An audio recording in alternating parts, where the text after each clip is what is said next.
चंद्र जी के चरणों में मेरा कोटि कोटि प्रणाम। परम पूजनीय श्री बड़मा के चरणों में मेरा कोटि कोटि प्रणाम। परम पूज्यपाद श्री बड़दा के चरणों में मेरा कोटि कोटि प्रणाम। आचार्य देव के चरणों में मेरा कोटि कोटि प्रणाम। उपस्थित ठाकुर जी के कर्मी, गुरु भाई, माताओं, सबको मेरा जय गुरु। मेरा ये सौभाग्य है कि आज इस शुभ दिन में, ये ठाकुर जी का जो जन्म महीना चल रहा है, इस महीने में मुझे भुवनेश्वर सत्संग विहार में आप लोगों के सामने ठाकुर जी की कुछ बात कहने का अवसर मिला है। ये मेरा सौभाग्य है, मैं समझता हूँ। मुझे मालूम है आज सारंगी भाई और त्रिपाठी दा, नायक दा सब यहाँ पे हैं, लेकिन मुझे आप लोगों से ठाकुर जी की बात कहने का मौका मिला, ये भी मैं समझता हूँ कि मुझे बहुत बड़ा। देखिए, मेरा जन्म जो है देवघर में हुआ। मैं पला बढ़ा देवघर में, फिर देवघर के बाद मैं दूसरे शहरों में, रांची में, बनारस में, बेंगलोर में पढ़ाई किया, दिल्ली में नौकरी किया, अभी मैं पुणे में हूँ। जो सबसे बड़ी बात है, मैं मानता हूँ कि मेरे कई जन्मों का कर्मफल अच्छा था जो मैंने ठाकुर जी को सशरीर देखा। सशरीर ठाकुर जी को देखा और मेरा अवसर मिला मुझे परम पूज्यपाद श्री बड़दा का संग करने का, परम पूज्यपाद श्री दादा का संग करने का, और अभी वर्तमान आचार्य देव का संग करने का मौका मिला है। मैं बता दूं, मेरे दादाजी ही ठाकुर जी के पास आए थे। मेरे दादाजी श्री हरिनंदन प्रसाद। बहुत कम लोग उस समय हिंदी भाषा भाषी वाले लोग ठाकुर जी के पास आए थे। उसमें से मेरे एक दादाजी थे। 1949-50 की बात है। उस समय दादाजी आए थे ठाकुर जी के पास, और ठाकुर जी का जो व्यक्तित्व था, उनकी पर्सनैलिटी था, उनकी पर्सनैलिटी को देखकर कंप्लीटली, जो कहते हैं ना, पूरा मैग्नेटिक इन्वायरमेंट में मैग्नेटाइज्ड होकर, हिप्नोटाइज्ड होकर ठाकुर जी के शरण में रहे। नौकरी वोकरी सब छोड़ दिया। मैं अपनी कुछ घटना, हम लोग सब जानते हैं, ठाकुर जी का जो जीवन है वो दिव्य जीवन है। उनकी दिव्य जीवन की कुछ घटनाओं के माध्यम से, मैं अपने पारिवारिक घटनाओं के माध्यम से उनके दिव्य जीवन की, वो सूर्य हैं, समुद्र हैं, उनके बारे में क्या कहना, लेकिन जो उनका दिव्य जीवन की कुछ जो झलकियां हैं, मैं अपने पारिवारिक घटनाएं में अपनी कुछ बातों के जरिए मैं आप लोगों के सामने कुछ कहना चाहूँगा। अगर कुछ गलती हो जाए तो माफ़ करेंगे।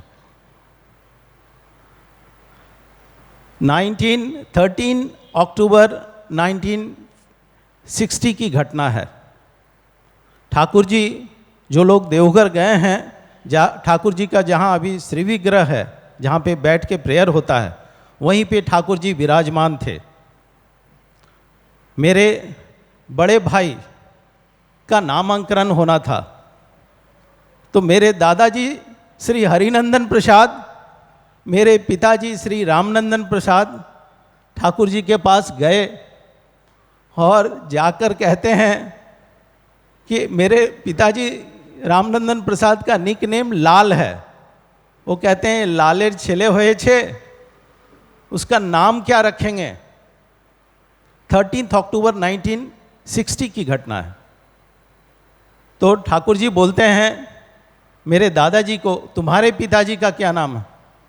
बोले अंबिका प्रसाद, हरिनंदन प्रसाद, रामनंदन प्रसाद, फिर बोलते हैं शिवानंद प्रसाद। उसके बाद थोड़ा सा रुक जाते हैं ठाकुर जी, रुक के बोलते हैं सुधानंद प्रसाद।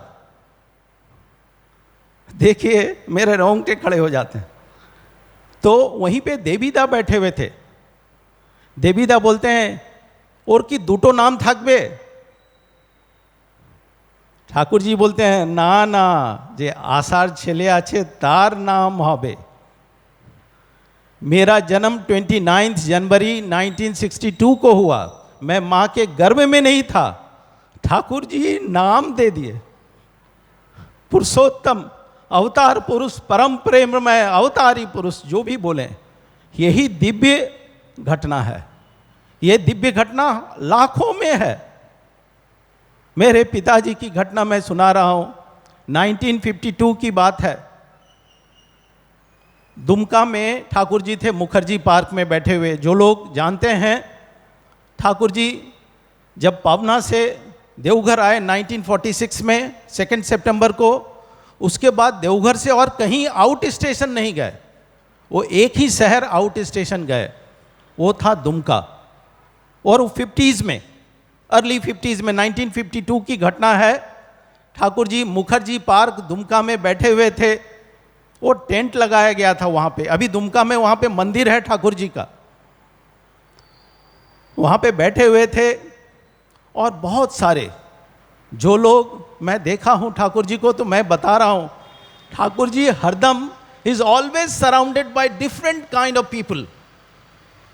उसमें कुछ लोग विद्वान लोग होते थे, कुछ लोग आर्त लोग होते थे जो अपनी तकलीफ ठाकुर जी को बोलते थे, कुछ लोग क्वेश्चन करते थे ठाकुर जी से, कुछ लोग बड़े बड़े लोग आते थे और ठाकुर जी से क्वेश्चन पूछते थे और ठाकुर जी उसका जवाब देते थे। और बड़े हरदम वो घिरे हुए होते थे लोगों से, ठाकुर जी तक पहुंचना बड़ा मुश्किल होता था कभी भी, हरदम। And every time he some discussion is going on. तो उसी दरमियान मुखर्जी पार्क में बैठे हुए थे मेरे पिताजी श्री रामनंदन प्रसाद, जिनको लालदा लोग जानते थे, जो सातवती के बाद में एडिटर भी बने, वो भी बैठे हुए थे वहीं पे। उनकी उम्र 22-23 साल होगी उस समय। और हमारे सत्संग के प्रवीण ऋतिक रविंद्रनाथ रायदा आसाम के, वो भी वहीं पे बैठे हुए थे। रविंद्रनाथ रायदा को ज्योतिष का बहुत बड़ा ज्ञान था और वो पामिस्ट्री भी जानते थे। अब देखिए ठाकुर जी की लीला। बोलते हैं रविंदा को, ए रवीन लालेर हाथ देख, यानी हाथ देखो लाल का, मेरे पिताजी का हाथ। तो हाथ देखने के बाद रविंदा गंभीर हो गए, गंभीर होके थोड़ा दूर में जाके बैठ गए। ठाकुर जी बोलते हैं, ए की देख ली? बोले सब किछु भालो, लाइफ लाइनटा एकटू छोटो। यानी उनका कहने का मतलब है मेरे पिताजी की जो उम्र है वो 30, 34, 35 ऐसे ही कुछ होगा, इससे ज़्यादा नहीं होगा, बहुत छोटा लाइफ लाइन है।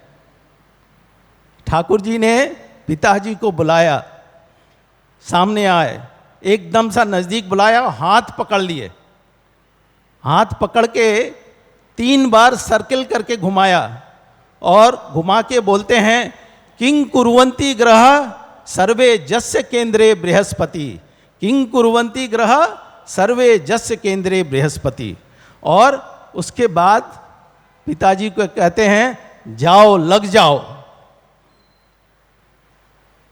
कुछ दिन के बाद देखा गया वो जो लाइफ लाइन था, छोटी लाइफ लाइन, उसके बगल में बड़ी सी लाइफ लाइन खिंच गई थी। और आपको मैं बता दूं, ये घटना लोगों ने लिखा उखा पढ़ा होगा, मैं ये घटना ज़्यादा नहीं जानता था। पिताजी ठाकुर जी की कभी भी सुपर नेचुरल घटना नहीं बोलते थे। जब जीवन का 82 ईयर्स तक रहे वो, और मैंने देखा है सारा जीवन बड़ौदा का जो आदेश होता था, उस आदेश का पालन बिना झिझक के करते थे, without any hesitation, without any question in mind. वो ठाकुर बड़ौदा का आदेश हुआ और वो देश में ऐसा कोई कोना नहीं है जहां मेरे पिताजी गए नहीं सत्संग में। और मैं बता दूं, ये सत्संग में जाने के दरमियान नाना तरह का घटना होता था। मृत्यु के करीब पहुंच के भी वो मृत्यु से बाहर के आए, मृत्यु के करीब पहुंचते थे। ऐसी बहुत सारी पिताजी की घटना है। लेकिन जब वो लास्ट समय हो गया, 81, 82 ईयर्स के जब हो गए पिताजी, वॉज ए बेड रिटर्न, टहल नहीं पाते थे। मैं देखा ठाकुर जी के फोटो के सामने बैठ के ठाकुर जी से झगड़ा करते थे। झगड़ा मतलब एक क्वेश्चन, आप मेरे को बना दिया, मैं किस लिए लाइफ लाइन खींच दिया, मैं आपका काम नहीं कर पा रहा हूँ, मैं क्या करूँगा अब, इतना जीवन जी कर जितना तक किया अब मेरे को ले जाइए, मैं अब आपका काम नहीं कर पाऊँगा, मेरे को ज़्यादा और जीने का कोई शौक़ नहीं। ये ठाकुर जी का जो लोग काम करते हैं, ठाकुर जी को जो लेके चलते हैं, जो एकदम सा उषाय निशाय मंत्र साधन चलाए फेराए जप यथा समय इष्ट निर्देश मूर्त कराए तप।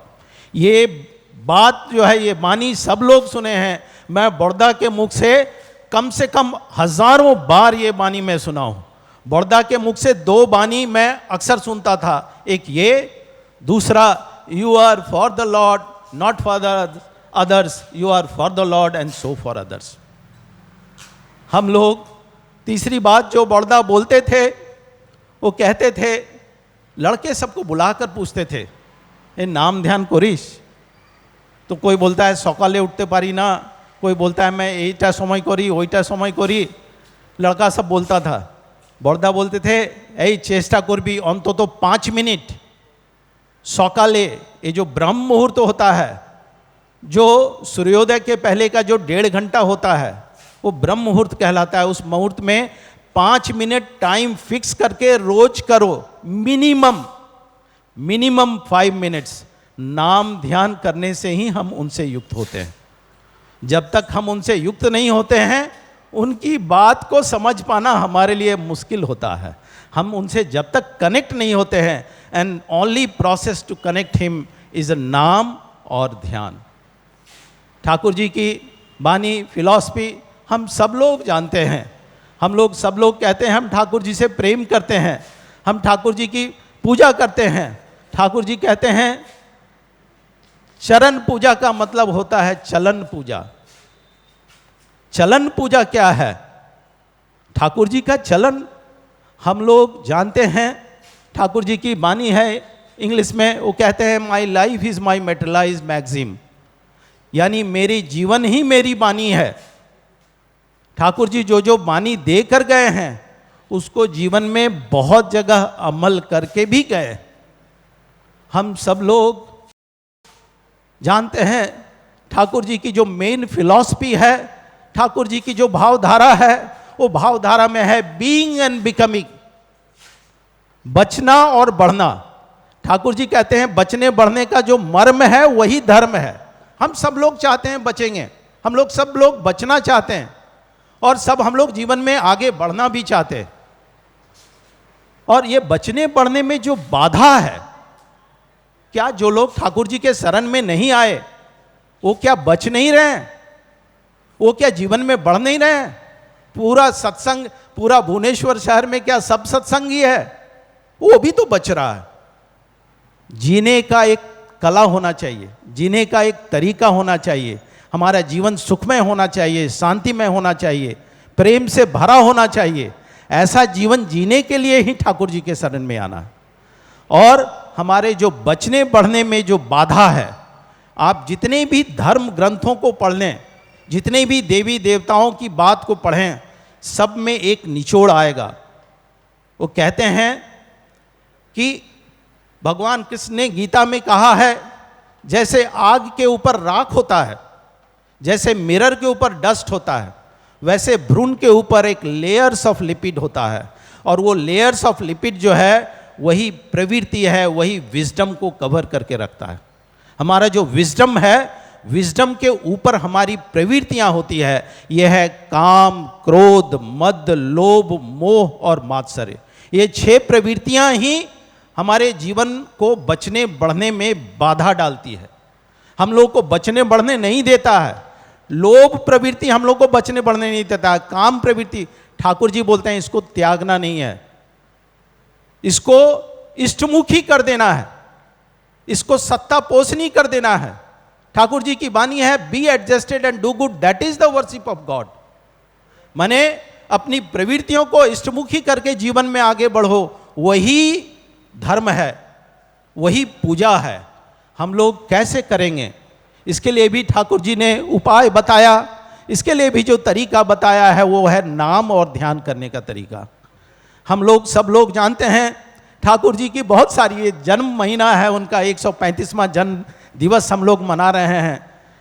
ये जन्म महीना में उनकी एक घटना मैं बता रहा हूँ, हजारों घटना है बट एक घटना मैं बता रहा हूँ, कैसे ठाकुर जी ने हम लोग को एक शिक्षा दिया। आप सब लोग पढ़े होंगे, टीनेजर के टाइम में ठाकुर जी को रसगुल्ला खाने का बहुत शौक था। वो रसगुल्ला का खाने का इतना शौक था कि वो पैसा होता नहीं था, वो रसगुल्ला के लिए उधार लेकर रसगुल्ले की दुकान में जा रहे हैं, रास्ते में मैदान है, मैदान में लेट जाते हैं, घास पकड़ के लेट जाते हैं, नहीं ज़्यादा रसगुल्ला खाना ठीक नहीं है, ऐसे करके पकड़ के लेट गए। उसके बाद थोड़ी देर तक करते करते वो फिर रसगुल्ला की दुकान में नहीं गए, लौट के आए। क्यों? वो पुरुषोत्तम है, परमात्मा है। परमात्मा इज परे फ्रॉम ऑल द प्रवृत्तिज, ओनली टू डिमॉन्स्ट्रेट अस। अपनी जीवन में वो जो बोले हैं, my life is my materialised magazine, ये हमको दिखाने के लिए उन्होंने ऐसा किया है। वो लीला करके गए हैं, इसलिए लीला बोलते हैं। उनकी कर्म को हम लोग लीला बोलते हैं, यानी वो डिमॉन्स्ट्रेट करके गए। उनको जरूरत नहीं है वो लोभ पे कैसे कंट्रोल करना। ठाकुर जी जगह जगह बोले हैं, कहते हैं रसगुल्ला तुम खाओ, तुमको रसगुल्ला नहीं खाए। हम अगर 2-3 रसगुल्ला खाते हैं तो हमारे शरीर के लिए अच्छा है, हम अगर 50 रसगुल्ला खाते हैं हमारा शरीर अस्वस्थ हो जाएगा। हमारा शरीर अस्वस्थ होगा यानी हम सत्ता के विरुद्ध चले जाएंगे, हमारा बचना नहीं होगा, हम अस्वस्थ हो जाएंगे। आलोचना प्रसंग में ठाकुर जी कहते हैं, वो मैंने वहाँ से निकाला, मुझे बहुत अच्छी बात लगती है ये। वो कहते हैं मनुष्य की प्रवृत्तियां जहाँ सत्ता पोषणी विनियोग सिद्ध होता है, प्रवृत्तियां उसे विकार भी क्षुब्ध नहीं कर सकती, और मनुष्य का जीवन परम स्वच्छंद गति लाभ करता है, और ऐसी चलन के माध्यम से आता है परमात्मा की उपलब्धि। हमारा लाइफ, ठाकुर जी कहते हैं अप होल्डिंग और एग्जिस्टेंस इज धर्म। हम वो कर्म नहीं करें जो हमारी सत्ता को हमारे बचने बढ़ने में हेल्प ना करे। काम हो, क्रोध हो, मद हो, लोभ हो। अगर क्रोध करके हम किसी के जीवन को बचा सकते हैं तो वो क्रोध सत्ता पोषणी है, वो क्रोध नहीं है। हमने देखा है हमारे आचार्य लोग भी कभी कभी किसी को डांट लेते हैं, डांटने से क्या होता है, उसका जीवन बढ़ता है। तो ये जो है, इन प्रवृत्तियों को कंट्रोल करने का there must be a process. बिना प्रोसेस का हम कैसे करेंगे? ठाकुर जी कहते हैं नाम ध्यान ही है इसका एकमात्र तरीका। हम सबका वैशिष्ट अलग अलग है। यहाँ जितने लोग बैठे हैं, माँ लोग बैठी हैं, बच्चे बैठे हैं, बड़े लोग यहाँ सब बैठे हैं, गुरु भाई लोग बैठे हैं, कर्मी लोग बैठे हैं, हम सबका एक वैशिष्ट है। हम सबके भीतर एक इनहेरेंट जो प्रवृत्तियाँ हैं, हम सब लोग अलग अलग कॉम्प्लेक्सेस लेकर आए हैं। उस कॉम्प्लेक्सेस को एडजस्ट करने के लिए ठाकुर जी कहते हैं नाम ध्यान करो, और नाम ध्यान करके उनसे प्रेम करो। जो उनसे प्रेम करते हैं वो उनकी बात सुनकर कुछ अपनी प्रवृत्तियों को नियंत्रित करते हैं। आज देखिए, मैं वैज्ञानिक हूँ, साइंस का छात्र हूँ, मुझे लगता है कि दुनिया में सबसे बड़ी कमी जो हो गई है वो विजडम की कमी हो गई है। विजडम का मतलब होता है जो हमारे बचने बढ़ने में जो कर्म, जो ज्ञान हमारे बचने बढ़ने को हेल्प करता है, दैट्स द विजडम। और एक होता है नॉलेज। नॉलेज होता है प्रोफेशनल है, नौकरी करते हैं, कमाते हैं, खाते हैं, ज़्यादा पैसा अर्जन करने का तरीका मालूम है हमें, लेकिन वो विजडम नहीं है। ठाकुर जी बोलते हैं जो विजडम वाले लोग होते हैं उनके लिए ठाकुर जी ने वाणी दिया है सत्यानुसरण में, तुम ठीक ठीक समझो, तुम अपने अपने परिवार के, 10 के, देश के वर्तमान एवं भविष्य के लिए उत्तरदायी हो। हमारा रिस्पॉन्सिबिलिटी अगर हम सेल्फ तक रह जाएंगे। मैंने देखा है इंडियन इंस्टीट्यूट ऑफ साइंस में जब मैं पढ़ता था, बहुत सारे ब्रिलियंट लड़के सब थे।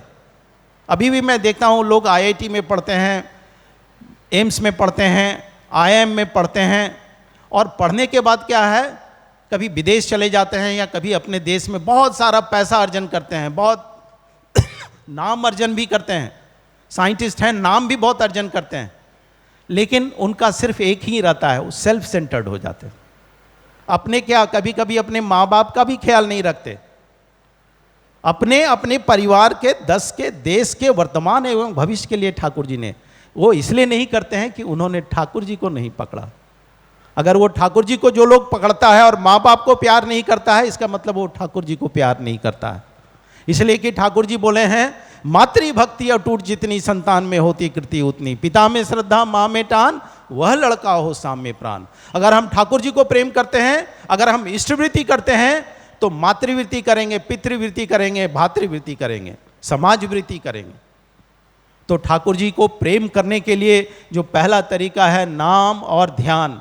और ध्यान के समय ठाकुर जी बोलते हैं सिर्फ इष्ट मूर्ति का ध्यान नहीं करना है, हम लोग को अपनी आत्म विश्लेषण और आत्म संशोधन होना चाहिए ध्यान के समय में। मैंने आज, जो लोग छोटे बच्चे हैं वो सोचते हैं आज मैंने माँ के लिए क्या सेवा किया, कुछ किया क्या? ठाकुर जी बोलते थे, ठाकुर जी खुद करते थे, माँ का सेवा करते थे। ठाकुर जी तो इतना तक बोलते थे कि मैं माँ को खुश नहीं कर पाया, लेकिन माँ के बिना मेरा जीवन अधूरा लगता है। तो हम लोग भी ठाकुर जी की तरह हैं। ठाकुर जी बोलते हैं ईश्वर प्राप्ति का मतलब होता है ईश्वर आपती, यानी ईश्वर की तरह बनना, यानी हमको ठाकुर की तरह बनना है। ठाकुर जी की जो भावधारा है, विचारधारा है, उसी की तरह बनना है। कैसे बनेंगे? ठाकुर जी माँ को प्रेम करते थे, हम लोग भी करें माँ को प्रेम। हम बच्चों को ऐसे सिखाएं, हम खुद अपने माँ बाप को प्रेम करेंगे, बच्चे भी खुद हमें प्रेम करेंगे। तो ये जो प्रेम का तरीका है, ये जो प्रेम का जरिया है, ये नाम ध्यान करने के समय हमारे आत्मविश्लेषण करके आत्म संशोधन करना चाहिए। जब तक हम करेंगे नहीं, तब तक हम पाएंगे नहीं। कौरार पावार जोनेनी, ठाकुर जी बोलते हैं। मैं सत्यानुसरण में ठाकुर जी की एक वाणी पढ़ा, उसमें यह कहते हैं, जो मनुष्य के भगवान कौन होते हैं? मनुष्य के भगवान वही हैं जिनके भीतर जगत का समस्त ऐश्वर्य, ज्ञान और प्रेम सहज रूप से उत्सारित है। जिनके भीतर जगत का समस्त ज्ञान, प्रेम सहज रूप से उत्सारित है, और जिनके पास जाने से मनुष्य का विक्षिप्त जीवन जो है अच्छा महसूस करता है, विक्षिप्त जीवन और समस्याओं का परम समाधान लाभ होता है, वही होते हैं मनुष्य के भगवान।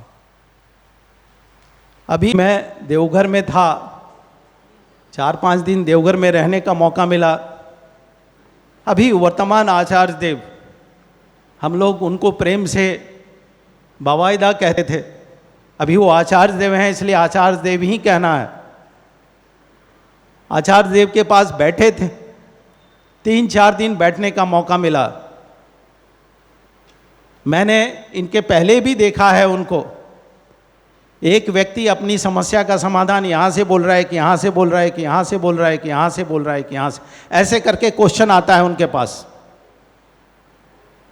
और कोई, किसी का पारिवारिक समस्या है, किसी का आर्थिक समस्या है, किसी का हेल्थ का इशू है, एक साथ सुनते हैं और सारी समस्याओं का चरम समाधान लाभ उनको मिलता है वहाँ पे। ये आचार्य में साक्षात ठाकुर जी विराजमान होते हैं। और मैं मानता हूं जो लोग भक्ति भाव से पूरा ठाकुर का नाम ध्यान करते हुए भक्ति भाव से आचार्य के पास जाते हैं, आचार्य उनकी बात को भी परख लेते हैं। कभी कभी तो वो दूर होते हैं, उनको लगता है मैं वहां तक नहीं पहुंच पाऊंगा, उसको वहां से बुला लेते हैं। ठाकुर का साक्षात जीवंत रूप हैं। ठाकुर जी हैं प्रेम का स्रोत, गंगा का स्रोत देखा है ना, गंगोत्री। वो गंगोत्री बहते चली आती है, वो हरिद्वार से होके वो कानपुर, बनारस, इलाहाबाद होते हुए वो आती है, कलकत्ता तक चली जाती है। अगर हम कलकत्ता में भी गंगा को पकड़ें और उधर से सीधे जाएं तो हम गंगोत्री तक पहुंच सकते हैं। हमारे आचार्य देव वही प्रेम की धारा जो ठाकुर जी बहा कर गए, उसी धारा को लेकर चल रहे हैं। ठाकुर जी के तिरोधान के बाद आचार्य देव श्री श्री बड़ौदा, उसके बाद आचार्य देव श्री श्री दादा, और अभी वर्तमान आचार्य देव उन्हीं की बातों को, उन्हीं की भावधाराओं को, उनकी वाणी को जीवन में आचरण करके, अमल करके, उनकी वाणी को लोगों में किस तरह से इम्बाइब कर रहे हैं, ये साक्षात जीवंत उदाहरण है। और मैं ये भी बता रहा हूं, बिना आचार्य के पास गए हुए ठाकुर तक जाना बहुत मुश्किल है। वो असीम को ससीम करने का जो एकमात्र तरीका है, ठाकुर जी को, आचार्य को पकड़ के ही हम ठाकुर तक जा सकते हैं।